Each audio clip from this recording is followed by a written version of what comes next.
যে কোনো লোন বা ব্যাংকিং কোনো কাজ করতে গেলে এখন সিবিল স্কোর বা ক্রেডিট স্কোর চেক করা হয়।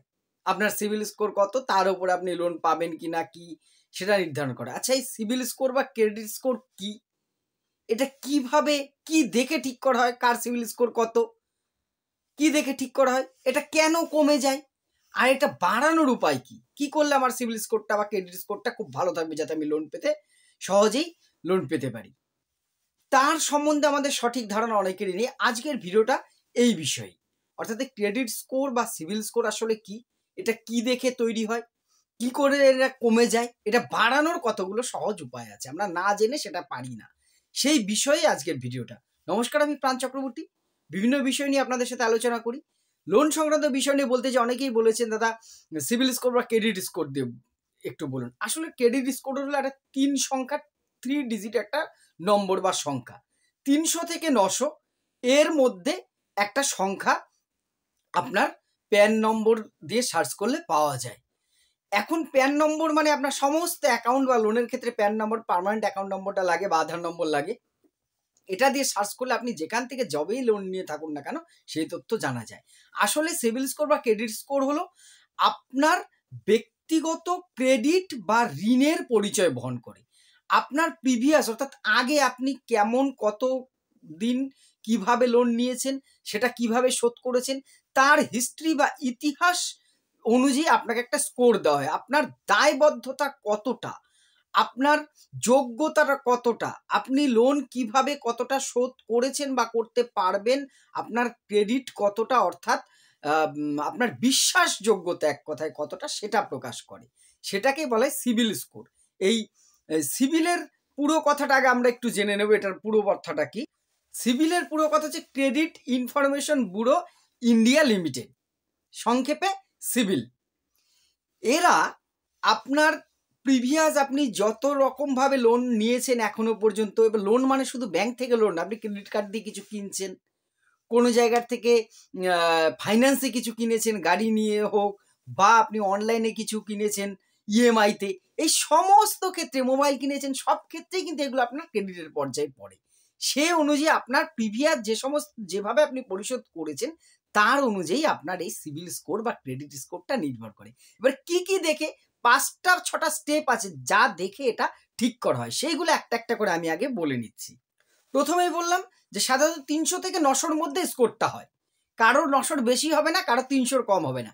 সাধারণত 750 মানে 750-র বেশি যদি আপনার সিবিল স্কোর বা ক্রেডিট স্কোর থাকে, ধরে নেওয়া হয় আপনার হেলথ গুড, অর্থাৎ ক্রেডিট হেলথটা, অর্থাৎ আপনার লোন পেতে কোনো সমস্যা সাধারণত কোনো ব্যাংক করবে না। তার কম থাকলেই সমস্যা, সেই স্ল্যাবটা আমি পরে বলছি। 5টা জিনিসের ওপরে ভিত্তি করে আপনার সিবিল বা ক্রেডিট স্কোরটা তৈরি হয়। তার 1 নম্বর হচ্ছে ক্রেডিট হিস্ট্রি। ক্রেডিট মানেই হচ্ছে ধার বা ঋণ, অর্থাৎ ক্রেডিট হিস্ট্রি দেখা হয় এই প্যান নম্বর হোল্ডার বা এই ব্যক্তি, অর্থাৎ আপনি আগে কখনো লোন নিয়েছেন কিনা, লোন নিয়ে থাকলেও সেটা সময় মতো পরিশোধ করেছেন কিনা, বা ডিফল্টার আছেন কিনা, আপনি লোন নিয়ে ঠিক মতন দেননি, দীর্ঘদিন পরে দিয়েছেন, সময় মতো পেমেন্ট করেনি, এই ব্যাপারটা লক্ষ্য করা হয় এই সিবিল স্কোর বা ক্রেডিট স্কোর নির্ধারণের ক্ষেত্রে। 1 নম্বর ক্রাইটেরিয়া হচ্ছে আপনার পেমেন্ট হিস্ট্রি। সেকেন্ড যেটা, ক্রেডিট ব্যবহারের হার। আপনার যতটা পাবার যোগ্য আপনি তার চেয়ে কতটা কম নিয়েছেন সেটা আপনার পক্ষে ভালো। অর্থাৎ আপনার একটা ক্রেডিট কার্ড আছে, 5 লক্ষ টাকা অবধি আপনি ক্রেডিট বা ধার নিতে পারবেন। আপনি 30%-এর মধ্যে যদি থাকেন তাহলে আপনার ক্রেডিটটা হাই থাকবে। অর্থাৎ 5 লাখের মধ্যে 3 পাঁচা 15, অর্থাৎ 1.5 লাখ বা তার কম যদি নিয়ে থাকেন আপনার ক্রেডিটটা তত বেশি থাকবে। অর্থাৎ আপনার ওজনের থেকে কত কম ভোজন করেছেন আপনি, সেইটা দেখা হচ্ছে এই আপনার ক্রেডিট ব্যবহার, অর্থাৎ কত কম আপনি ধার নিয়েছেন, আপনার যোগ্যতা থাকা সত্ত্বেও আপনি নেননি, এইটা কিন্তু আপনার একটা প্লাস পয়েন্ট। প্রথমে বললাম ক্রেডিট হিস্ট্রি দেখা হচ্ছে, তারপর হচ্ছে আপনার ক্রেডিট হারটা দেখা হচ্ছে। থার্ড দেখা হচ্ছে যে ক্রেডিট মিক্স। ক্রেডিট মিক্স বিষয়টা কি, আমাদের কিন্তু লোন নিয়ে আমরা লোনের অনেক ভাগ আছে। হাউস বিল্ডিং লোন হতে পারে, পার্সোনাল লোন হতে পারে, কার লোন হতে পারে, তাই তো, এডুকেশন লোন হতে পারে, আরো অনেক ভাগ আছে। এই লোন আপনি একরকম বারবার শুধু পার্সোনাল লোনই নিয়ে গেছেন, অন্য কোনো লোন নেননি, আপনার চেষ্টা করতে হবে লোনের মধ্যে যাতে ব্যালেন্স থাকে। আপনি বিভিন্ন রকম বিজনেস লোন নিয়েছেন, হোম লোন নিয়েছেন, কার লোন নিয়েছেন, পার্সোনাল লোন নিয়েছেন প্যান নম্বর দেখিয়ে। অর্থাৎ যদি ভারসাম্যটা ঠিক থাকে যে আপনি সব রকম বিজনেসও করেছেন, আপনি গাড়িও কিনেছেন, আপনি বাড়িও করেছেন, আপনার পার্সোনাল প্রয়োজনেও লোন নিয়েছেন, অর্থাৎ ব্যালেন্সটা ঠিক আছে কিনা। আপনি যদি বারবার একই রকম লোন নেয় সেটা কিন্তু আপনার ক্রেডিটের পক্ষে খারাপ। হ্যাঁ, একই রকম লোন যদি বারবার নেন তাহলে কিন্তু ক্রেডিটের পক্ষে সেটা ভালো নয়। আপনি সেটা যত ভালো লোনই নেন, এইটাকে বলা হচ্ছে ক্রেডিট মিক্স। তারপরে যেটা দেখা হয় নিউ ক্রেডিট বা নতুন ক্রেডিট। আপনি সাম্প্রতিককালে ইমিডিয়েট যখন আপনি লোনের জন্য ক্রেডিটটা দেখতে যাচ্ছেন তখন ইমিডিয়েট আপনি কি আর কোনো লোন নিয়েছেন? দেখা গেল আপনি 2 মাস 3 মাস বা 6 মাসের আগেই 3টে 4টে লোন, ছোট ছোট হোক সেটা, লোন নিয়েছেন। সেটাও কিন্তু আপনার সিবিল স্কোর বা ক্রেডিট স্কোরকে প্রভাবিত করে। অর্থাৎ সাম্প্রতিককালে আপনি যখন ভাবছেন যে আপনার একটা বড় লোন লাগবে, চেষ্টা করবেন তার আগে কিছুদিন লোন না নিতে। সাম্প্রতিককালে আপনি যত কম লোন নিচ্ছেন আপনার ক্রেডিট স্কোর বা সিবিল স্কোর কিন্তু ভালো থাকছে। এই 4টে বললাম। এবার আসি নম্বর 5, ক্রেডিট ইতিহাসের দৈর্ঘ্য। অর্থাৎ আপনি এই প্যান কার্ড, আধার কার্ড দিয়ে কতদিন ধরে লোন নিচ্ছেন? আপনি কি পুরনো কাস্টমার ব্যাংকের কাছে? অর্থাৎ আপনি 10 বছর ধরে আপনার লোনের হিস্ট্রি আছে, আপনি অনেকবার লোন নিয়েছেন, শোধ করেছেন, আবার নিয়েছেন, আবার শোধ করেছেন, বা একটা দেরি হয়েছে, একটা আপনি আগে শোধ করেছেন। এই সমস্ত ইতিহাসটা দেখা হয় ক্রেডিট হিস্ট্রিতে। একটা গেলে লোনের দৈর্ঘ্যটা এখানে দেখা হচ্ছে, আপনার ইতিহাসটা কতদিনের। আপনি যত পুরনো কাস্টমার হবেন ব্যাংক কিন্তু আপনাকে তত গুরুত্ব দেবে, এটা মাথায় রাখবেন। আমি পরে বলবো কি করে সিবিল বাড়বে, সেখানে একটা অন্যতম ব্যাপার। আপনি যদি পুরনো কোনো লোন নিয়ে থাকেন কখনোই সেই অ্যাকাউন্টটা বন্ধ করবেন না। পুরনো লোন নিয়ে যদি আপনি লোন শোধ করে থাকেন, ভাবলেন এই ব্যাংকে আপনি আর ট্রানজাকশন করবো না, ক্লোজ করে দিই, এটা করবেন না। সেটা আপনার যত পুরনো হিস্ট্রি হবে কাস্টমার হিসেবে, আপনি কিন্তু ক্রেডিট স্কোর বা সিবিল স্কোর আপনার তত বেশি হবে।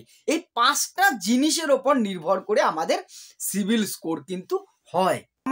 আর আমাদের এই সিবিল স্কোর বা ক্রেডিট স্কোরের ওপরেই কিন্তু নতুন লোন বা ধার কতটা পাবো সেটা নির্ভর করে। এবার সিবিল স্কোর যার ভালো তার কি কি উপকার আছে, খারাপ থাকলে কি কি ক্ষতি আছে অনেকেই জানেন, তাও একবার বলছি। যদি সিবিল স্কোর আপনার 750-র বেশি থাকে, অর্থাৎ সিবিল স্কোরটা ভালো থাকে, তাহলে প্রথমত আপনি খুব দ্রুত যে কোনো ব্যাংক থেকে লোন পাবেন। দেখবেন এখন আপনি লোন চাইতে গেলে প্রথমে আপনাকে বলুক না বলুক, আগে আপনার সাথে কথা বলতে বলতে প্যান নম্বরটা নিয়ে আপনার সিবিল চেক করে। আপনি নিজেও অনলাইনে কিন্তু এটা চেক করতে পারেন, বিভিন্ন জায়গায় বিভিন্নভাবে চেক করা যায়, আমি পরে বলবো এটা। তাহলে এই যে সিবিল বা ক্রেডিট স্কোরটাকে আপনি চেক করলে ব্যাংক কি পেয়ে যাচ্ছে, যখনই দেখছে এর স্কোরটা ভালো আছে, অর্থাৎ ইনি হচ্ছে বিশ্বস্ত, তাকে আপনার লোন পাওয়া কিন্তু খুব সহজ হবে। সেকেন্ড হচ্ছে কি, লোন দ্রুত পাবেন আপনি। যার সিবিল খুব ভালো, যদি 850 এইরকম থাকে, তখন ব্যাংক চাইবে এই লোককে আমি লোন দেব, দ্রুত অন্য ফাইল ফেলে রেখে আপনারটা আগে পাস করবে। কারণ ব্যাংক বুঝতে পারছে এই ব্যক্তিটি, এই মানুষটি, ব্যাংক কি চায়, আপনাকে টাকা, আমাকে টাকা দিচ্ছে মানে ব্যাংক চাইবে টাকাটা যাতে রিটার্ন আসে। আমার পেছনে ছুটতে হবে ব্যাংককে, ম্যানেজারকে, গাড়ি নিয়ে আমার বাড়ি আসবে, সেটা ব্যাংক কখনোই চাইবে না। এর সিবিল স্কোর বা ক্রেডিট স্কোর ভালো আছে মানে কি, সহজেই একে লোন দিয়ে দিলে আমি আবার রিকভারি করতে আমার কোনো সমস্যা হবে না। অর্থাৎ সিবিল স্কোর যদি ভালো থাকে, লোন পেতে যেমন সুবিধা হবে, লোনটা আপনি কিন্তু খুব দ্রুত পাবেন। আর বিভিন্ন লোনের ক্ষেত্রে আপনার কিন্তু ইন্টারেস্ট রেট অনেক সময় কম হবে। একজন সিবিল স্কোর তুলনায় খারাপ, তার দেখা গেল 5 লাখ টাকায় যে ইন্টারেস্ট, আপনার ক্ষেত্রে ইন্টারেস্টটা কিন্তু কিছুটা কমে যাবে। হ্যাঁ, এটা ঠিক। বিভিন্ন এখন আমরা জানি লোনের ক্ষেত্রে ফিক্সড অনেক সময় ইন্টারেস্ট থাকে না, বিভিন্ন ক্ষেত্রে ভ্যারি করে। যাদের সিবিল স্কোর বেশি তাদের কিন্তু বিভিন্ন লোনের ক্ষেত্রে, সব লোনের ক্ষেত্রে হয়তো এটা অ্যাপ্লিকেবল নয়, অনেক লোনের ক্ষেত্রেই তাদের ইন্টারেস্ট রেট অফ ইন্টারেস্ট সেটা কিন্তু অনেকটা কম হয়। এটা কিন্তু আপনার একটা বিরাট প্লাস পয়েন্ট, এটা একটা বিরাট মাইলেজ। একটা লোনের ক্ষেত্রে ইন্টারেস্ট কম মানে কিন্তু আপনার অনেকটা হালকা হয়ে যাচ্ছেন আপনি। নেক্সট হচ্ছে, প্রথম কথা হচ্ছে ব্যাংক বা যে কোনো প্রতিষ্ঠান আপনাকে কিন্তু ভরসা করবে। অর্থাৎ আপনার ক্ষেত্রে যে আপনি একজন বিশ্বাসযোগ্য কাস্টমার, বিশ্বস্ত, যিনি একজন দায়িত্বশীল নাগরিক, দায়িত্বশীল একজন কাস্টমার, একে ভরসা করা যায়। শুধু ব্যাংক নয়, যে কোনো আর্থিক প্রতিষ্ঠান বা দেশ বা রাষ্ট্রের কাছে আপনি কিন্তু খুব একজন উপযোগী, একজন দায়িত্বশীল নাগরিক হিসেবে স্বীকৃতি পাবেন। এবার সিবিল স্কোর কত থাকলে ভালো? সাধারণত 750 থেকে 900 যদি এর মধ্যে যদি থাকে, আপনি একদম সুপার ক্লাস, আপনি চমৎকার একজন কাস্টমার, আপনার কোনো টেনশন, আপনি আজকেই সিভিলটা চেক করবেন, যদি 750 বা তার বেশি হয় আপনি যে কোনো লোন পাবেন এবং আপনার কোনো সমস্যা নেই, আপনি চমৎকার কাস্টমার। এবার যদি 650 থেকে 750 মধ্যে হয়, মানে 750 নিচে, 750 উপরে তো চমৎকার, 750 হলেও আপনি লোন পাবেন, আপনি ভালো একজন কাস্টমার, চমৎকার আউটস্ট্যান্ডিং লোন, আপনি A+ হয়তো পাননি কিন্তু A পেয়েছেন, অর্থাৎ আপনিও একজন ভালো কাস্টমার, আপনি লোন পাবেন। এবার 650 যার কম, 550 থেকে 650 মধ্যে, তারা মোটামুটি কি একটা এভারেজ, তারা হচ্ছে এভারেজ কাস্টমার মোটামুটি। এক্ষেত্রে আপনার লোন পাওয়া কিন্তু একটু কঠিন। এক্ষেত্রে ব্যাংক আপনাকে এই পেপারস চাইবে, সেই পেপারস চাইবে, গ্যারান্টার চাইবে, এটা চাইবে, সেটা চাইবে, এইগুলো কিন্তু একটু হ্যাপা করে, অর্থাৎ আপনার লোন পাওয়াটা একটু কঠিন। এবার যদি আপনার 350 থেকে 549 এর মধ্যে হয়, সেক্ষেত্রে আপনি কিন্তু দুর্বল কাস্টমার আর্থিকভাবে, অর্থাৎ আপনার লোন পাওয়া কিন্তু একটু কষ্ট আছে। 350 কম হলে আপনি কোনোদিনই লোন পাবেন না। অনেক জায়গায় বিজ্ঞাপন দেয় না ব্যাংকে, সিভিল কম থাকলেও, ক্রেডিট কম থাকলেও লোন করে দেওয়া হয়, ওই সমস্ত ফ্রডে তখন আপনি পা দেবেন। কিন্তু সাবধান করছি, কখনোই না, এই নিয়ে আমি আগে ভিডিও করেছি। যদি আপনার সিভিল স্কোর খুব কম হয়, সেক্ষেত্রে আপনি কিন্তু আগে কি করবেন, সিভিল স্কোর বাড়াবেন। সিভিল স্কোর বাড়ানোটা এমন কিছু কঠিন কাজ নয়। আজকের ভিডিওটা বড় হয়ে যাবে, যেহেতু সিভিল স্কোর বাড়ানোটা একটি দীর্ঘমেয়াদী অনেকগুলো উপায় আছে। আমি নেক্সট ভিডিওতে কি করে আপনি ক্রেডিট বা সিভিল স্কোর বাড়াতে পারবেন, যাতে আপনি সহজেই যে কোনো লোন বা ঋণ পাবেন, আপনাকে প্রতারিত হতে হবে না, ঠকতে হবে না, কোনো খপ্পরে পড়তে হবে না। কতগুলো সহজ পদ্ধতিতে সিভিল স্কোর বা ক্রেডিট স্কোর বাড়ানো যায়, পরের ভিডিওতে আগামীকালই আমি সেই বিষয়ে নিয়ে আলোচনা করব। আজকের ভিডিও নিয়ে যদি কোনো মতামত থাকে অবশ্যই কমেন্ট করে জানাবেন। ভিডিওটি ভালো লাগলে শেয়ার করে পাশে থাকবেন। ধন্যবাদ।